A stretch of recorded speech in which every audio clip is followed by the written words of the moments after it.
Vamos a seguir con nuestra historia eh, cuando vivía en Río Seco y hay algunas cosas que quiero compartir con ustedes en este momento, en este relato que les voy a hacer. Yo les hablé de la finca que estaba frente a la casa donde el hijo del dueño se llamaba Reinaldo y les hablé del potrico que yo le pedí y que él me dijo que mañana, ya les hablé de esto, pero menciono esto otra vez porque mm, el dueño de la finca, el padre de Reinaldo, se llamaba Victoriano, Victoriano Pérez, pero Victoriano le compró esa finca a un hombre que se llamó Mauricio Barrera. Mauricio Barrera eh, tenía una familia bien grande. Él tuvo 5 hijos y 5 hijas, hasta donde yo recuerdo. Les voy a compartir bueno, ahora mismo lo voy a hacer.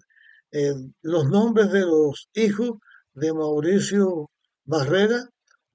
Conocí muy bien a su esposa, no recuerdo el nombre ahora, pero comenzando con los varones, los hijos más de menor a mayor, era el menor Pitirre, pero yo solo lo conocí por Pitirre, no conocí otro nombre, pero así se llamó Pitirre. El otro era Pipe, el otro se llamaba Ningu, el otro Mongo y el otro hijo Baldo o Osvaldo. Eso por la parte de los hombres. Por la parte de las mujeres, tenía una hija que se llamó Sermira. Sermira era una costurera muy buena. Cuando ya yo era casi un jovencito, 14 años, más o menos por ahí, ella me hacía las camisas a mí. Pero esta mujer hacía cualquier cosa que le pidieran. Costurera muy buena.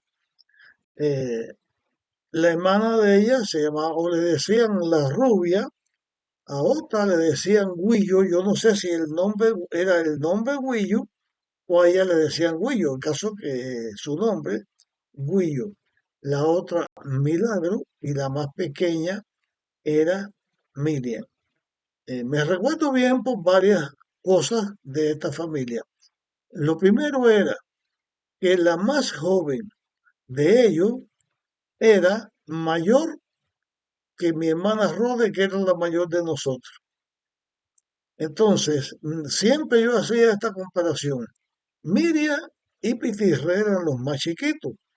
No estoy seguro ahora si Pitirre es más chiquito de todo o era Miriam, pero ellos eran 1 año o 2 años mayores que Rode, que era la mayor de nosotros. Por esa razón me acuerdo de ellos.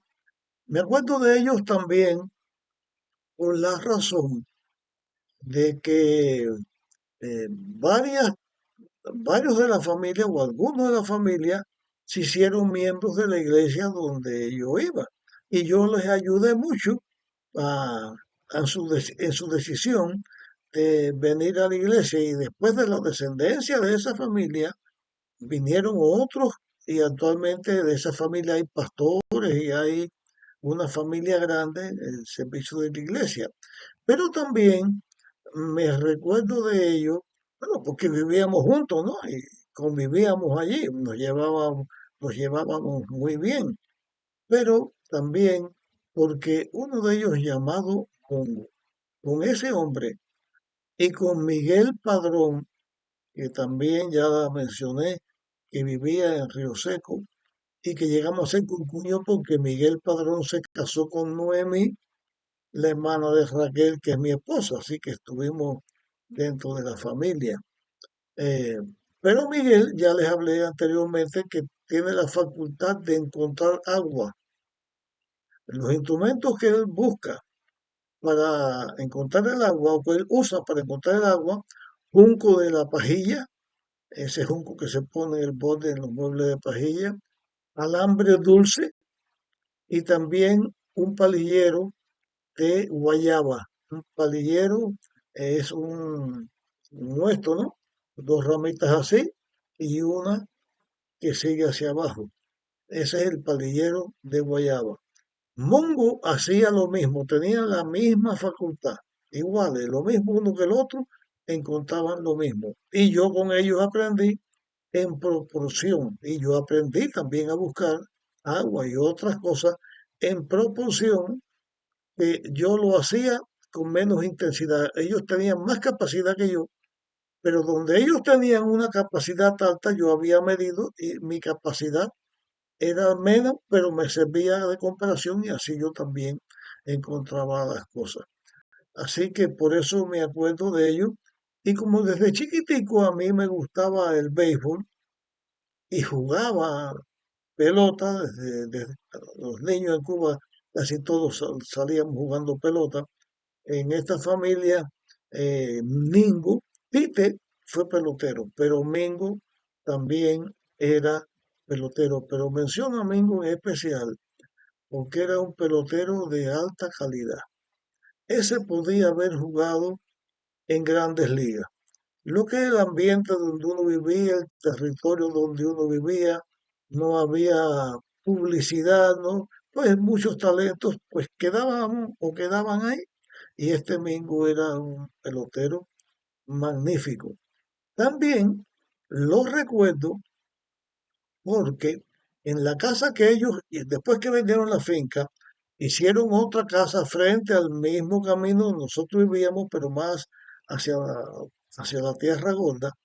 Y ellos allí hicieron una casa grande para todos y también hicieron un pozo para el agua. Yo conocí este pozo en el proceso que estaban haciéndolo. No lo vi produciendo el agua, pero sí sé que fue un pozo que dio agua. Porque después otros también hicieron pozos por el lugar y ya se aliviaba lo difícil que era cuando yo vivía allí de ir a buscar agua al pozo de los Esteves que quedaba muy lejos. En la parte de atrás había una finca que pertenecía a los Maragotos, del cual ya les he hablado. Allí hicieron un terreno de pelota y allí jugaban personas mayores que yo. Al ser mayores, pues yo jugaba pelota, digamos, 13, 14 años, yo jugaba con los grandes. eh, Ellos eran mayores que yo, pero allí lo menciono porque eh, fue la primera vez en mi vida que yo vi a alguien pichar a las dos manos. Manolo Maragoto, hijo del viejo Maragoto, dueño de la finca. Manolo lo vi pichar con la mano derecha y al otro inning, el inning lo pichó con la mano izquierda, con la misma capacidad.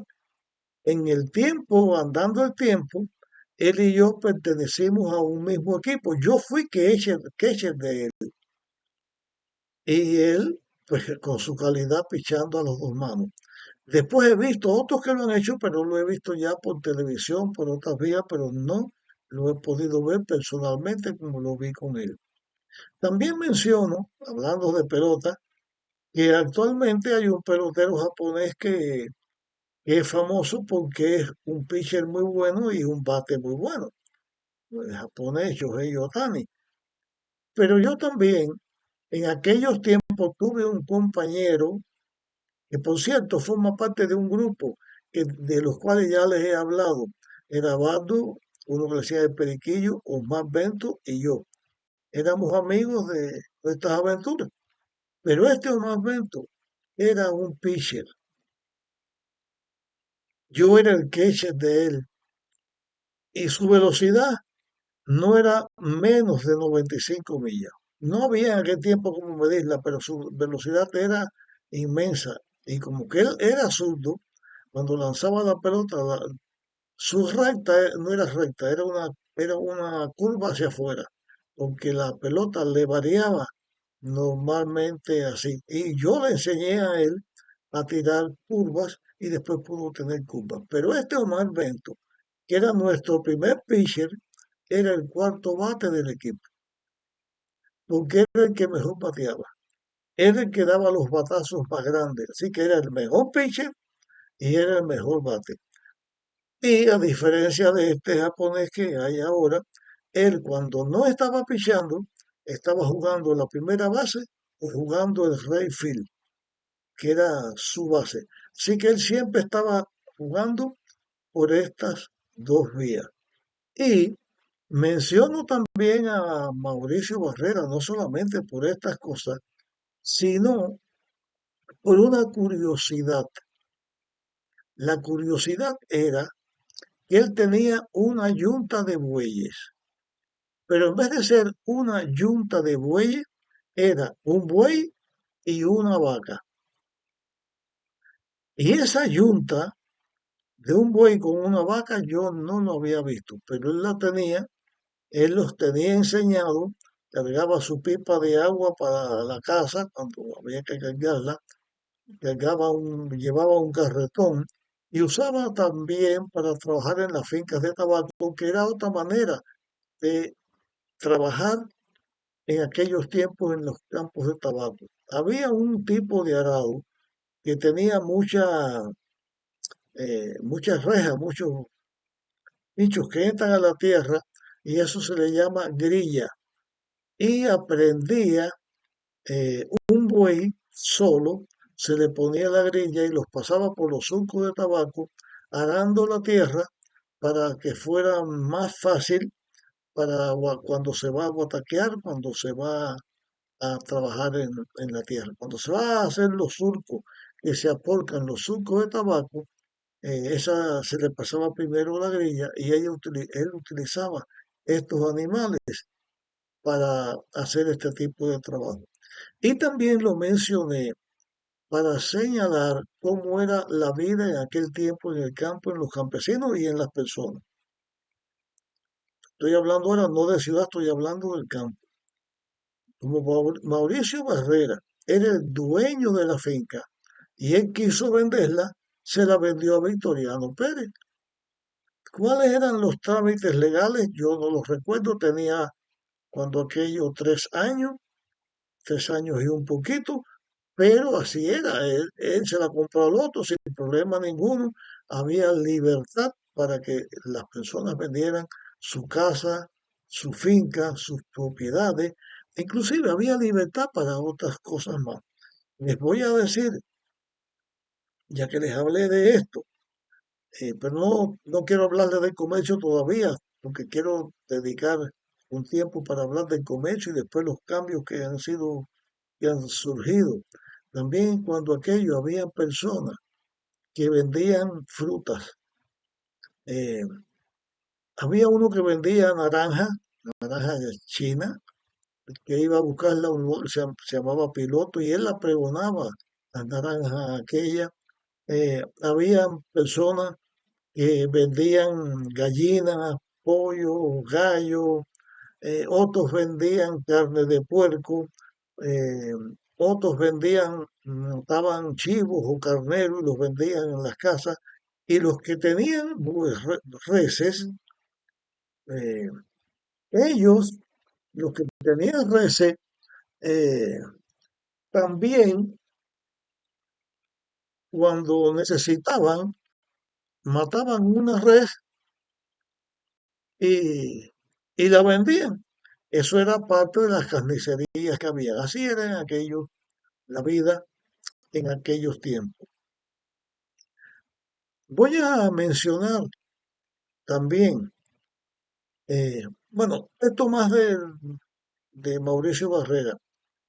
Siempre ha habido personas, matrimonios que han tenido pocos hijos o no han tenido hijos.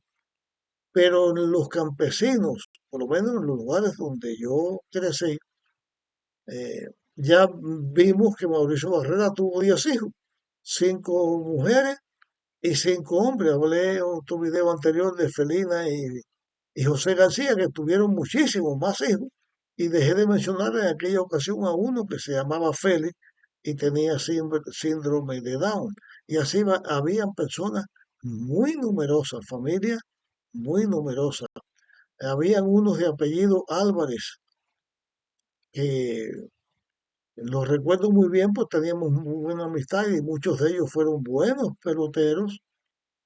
Y de allí había uno que se llamaba Máximo y fue compañero mío de la escuela. Eran personas de color, pero nosotros no veíamos que fuera una persona blanca o negra, nos llevábamos iguales, sin problemas raciales ni nada de esto. Y este Máximo era un niño más o menos de mi edad, cuando yo iba a la escuela, pero él tenía un tamaño casi que el doble del mío. Muy fuerte, muy grande, era un gigante. Después de grande, yo no lo vi, pero desde niño ya era así. Hablando de la casa y de aquel lugar, eh, yo le hablé en otro momento de el camino que iba hacia Mazorra, donde nacía el camino que iba hacia Río Seco por dentro, o para Nieve Rodríguez. Por otra parte, había una mata de cactus, y en una de las ramas, en un cactus, había una cruz de madera, porque en ese lugar eh, había habido una pelea tiempo antes de yo vivir allí, donde un hombre que se llamaba Pedro Pichi mató a otro hombre que tenía la costumbre de abusar de él y meterse con él, lo mató a puñalada. Ese Pedro Pichi también después mató a otro hombre que se llamaba Piro Iglesias. Bueno, me acuerdo de estas cosas que me parece que, bueno, eran interesantes para el tiempo en que nosotros vivíamos. Eh, Yendo hacia la escuela, a la escuela de Tinaja, donde yo estuve desde el desde el kindergarten, con 4 años, hasta que a los 6 años pasé de segundo para tercer grado. eh, las maestras que teníamos, ya hablé de Belia, que fue eh, la de una de las dos maestras que había en el kinder que yo conocí después de grande, porque ella me reconoció. Había una maestra que se llamaba Dulce, otra que se llamaba Joaquina, muy buenas maestras. Siempre había un cariño, uno a los maestros los quería como si fueran los padres que a uno le enseñaba. Ya de la escuela le hablé algunas cosas, pero cuando yo iba hacia la escuela, a mano izquierda, rumbo hacia la escuela, había al lado del camino como un pedazo de terreno y un poquito más allá, cerca de una cerca de púa, de alambres de púa, que delineaba el terreno de una persona, habían unas matas de guayaba. Y yo iba allí a esa matica de guayaba y cada vez que iba y registraba, encontraba una guayaba o dos guayabas que estaban buenas para comer. Y yo le puse mi matica, mi mata de guayaba. Allí también pude ver, algunas veces como otras veces en el campo, cuando iba por los potreros aquellos buscando guayaba y otras cosas, encontrábamos nidos de pájaros. Los nidos de pájaros a veces los encontrábamos con los huevitos y a veces los encontrábamos con los pichoncitos. Y yo recuerdo cómo los pichoncitos aquellos abrían la boca y chillaban para que uno le echara comida. Por el camino pasaba también distintas personas vendiendo distintas cosas. Había un hombre viejo, Sixto Rodríguez, que vendía miel. Vendía en unos vasijas de yagua que se hacen, eh, miel, él ponía allí miel, panales de miel, porque esos catábules son impermeables y no se derramaba. Y vendía también miel en botella y miel en litro. Hablando de la miel, todavía recuerdo el sabor de aquellos panales y el sabor de aquella miel. Era una miel doradita, linda, pero sabrosa, muy sabrosa, algo que era especial. Bueno, ya les hablé de la panadería, el hombre que venía vendiendo el pan a caballo, allí comprábamos nuestro pan, un pan muy bueno. El pan que hacían en la Nilda era de tres tipos, normalmente de tres tipos. Uno que era la barra de pan, otro que eran panecitos redondos o larguitos, los boneticos redondos, y había un pan que decían de bonete, era un pan redondo con una parte central eh, que no tenía, que crecía menos, y entonces a los lados hacían tres bultos de pan, como tres boneticas más grandes, y es el pan donde crecía más. Eso era riquísimo y muy bueno, mucha cantidad de pan. Pero las personas que querían mandar a hacer panes especiales, le pedían a los panaderos. Y esto lo conocí yo uno, que primero fue uno, después vino uno que se llamaba Antonio Barreiro, y con este fui que yo conocí.